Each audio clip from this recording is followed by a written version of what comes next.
What's up, everyone? EJ here, and welcome to the I Am Project. Today, I want to talk about something that quietly controls most of our lives, even though we rarely bring it up in conversation, and that is death, anxiety, and the search for meaning. So, without further ado, let's jump right in. Look, most people carry around this deep fear of death, whether they want to admit it or not. And here's the thing, this fear doesn't just sit quietly in the background. It shows up everywhere. You just need to look. In how we live, what we consume, the choices we make every single day. Understanding this fear, that's the first step to actually freeing yourself from it. So, let me ask you this. Have you ever noticed how addicted we are to entertainment? The drama, the cliffhangers, the binge watching entire seasons in just one sitting because we just want to know what happens next? Or social media, constantly chasing the next update, the next trend, scrolling endlessly through feeds like we're searching for something we can never quite find. And then there's our obsession with control and certainty. We hate not knowing things. Uncertainty creates this immediate stress and anxiety in us. And what's the common thread here? The fear of the unknown. And what's the ultimate unknown? Death. Now, when it comes to death, there are basically two dominant stories most people subscribe to. On one side, you got religious certainty. They say things like, we know exactly what happens. Follow us or you'll suffer. We're right and everyone else is wrong. And on the other side, you got materialistic scientism. Nothing happens, you die, lights out, that's the end, end of the story.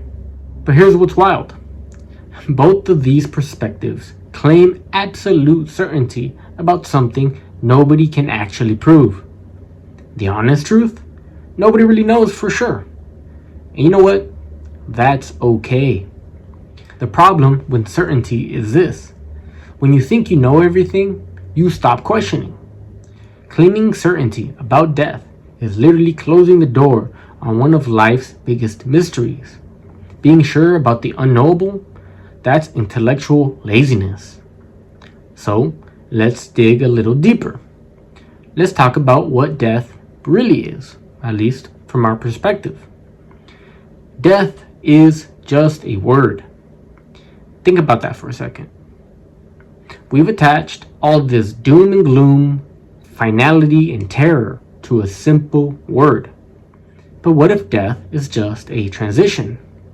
Part of the natural cycle of life. Just think about it. Stars die in supernovas. Why wouldn't we die? The fear isn't really about death itself. It's about what we've been taught to believe about it. Let's look at what science actually says. Alright? The first law of thermodynamics tells us that energy cannot be created or destroyed.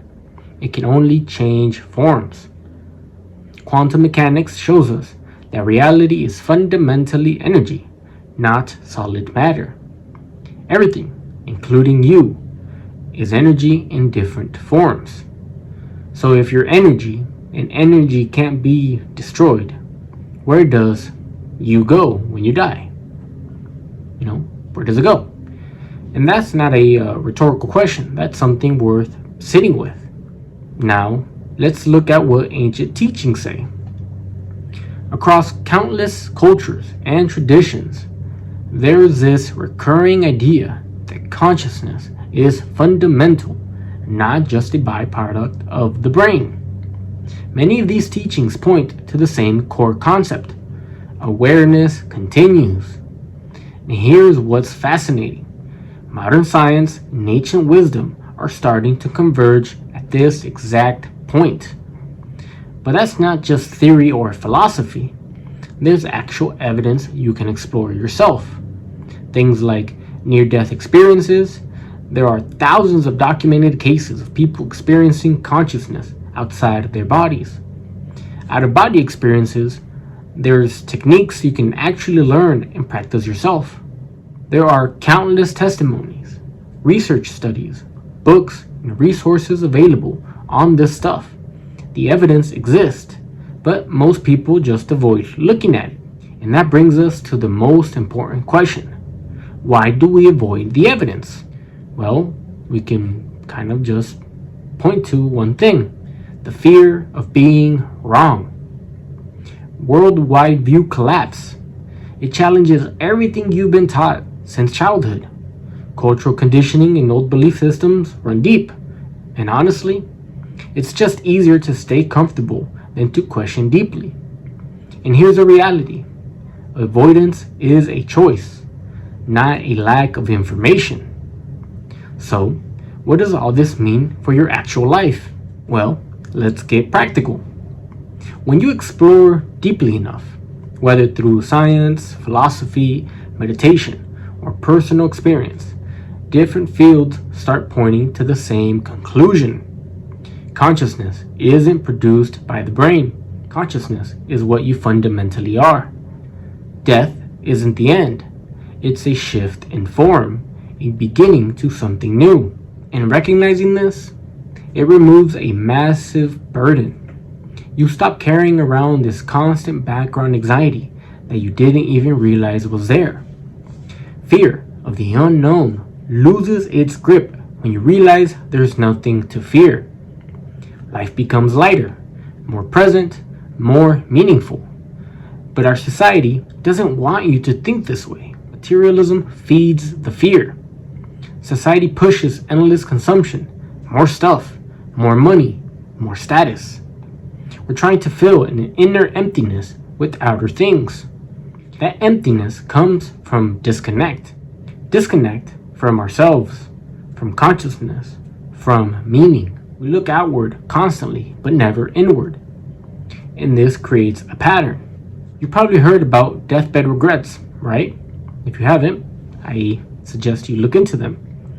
People at the end of their lives often have deep, profound regrets. Why? Well, one of the reasons is because they avoided thinking about death their whole life.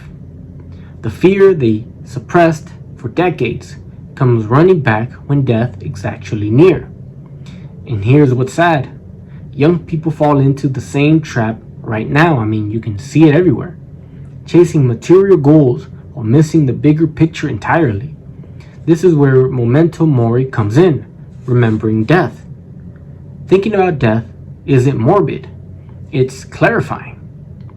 Reflecting on your mortality helps you understand what actually matters. It raises your awareness and shifts your focus to purpose. Because here's the truth. You are the universe observing itself. We've said this multiple times. You are consciousness experiencing life through your unique perspective. And that's profound. So, what do you actually do with all of this? I mean, what does, okay, you have all this, what do I do now? Let me give you a simple 3-step process. Just 3 steps, okay? Step 1, examine your beliefs. Seriously, take some time to reflect on what you currently believe about death. Do you believe it's the end? That nothing continues? Do you believe in an afterlife, in heaven or hell, in reincarnation? Now ask yourself, where did these beliefs come from? From your parents? From your religion? From school? Culture? Movies? Did you actually choose these beliefs, or were they just given to you? And here's the critical question. Do you actually know, or do you just believe? And be honest with yourself, okay? Recognize the difference between certainty and assumption.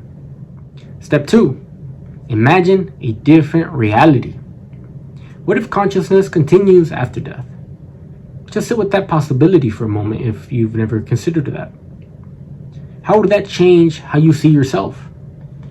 How would it change your priorities? Would you live differently? Would you worry less about accumulating things? Would you focus more on experience, relationships, and growth? Would you be kinder, braver, more present? Let this question sit with you. Don't rush to answer it. Step 3, explore and investigate. Research with an open mind. Read about things like near-death experiences and look into out-of-body experiences. Hell, even try to have one. Explore consciousness research and the basics of quantum theory and, anything you can get your hands on, really. And most importantly, practice meditation. Learn to observe your own awareness. Experience the gap between your thoughts and connect with the consciousness that observes your life. And most importantly, keep an open mind. Don't believe you know anything for certain. Nobody does. And that's okay. And that's the beauty. Stay curious, stay humble, stay exploring. And here is what I want you to take away from this, if anything. Death is an illusion, not the end, but the beginning of something new. Your fear of death has been programmed into you. You have the power to question it, investigate it, and free yourself from it. The tools are available. The choice is yours. Close your eyes, look within, and see for yourself. And that's all for today, guys. Thank you for watching.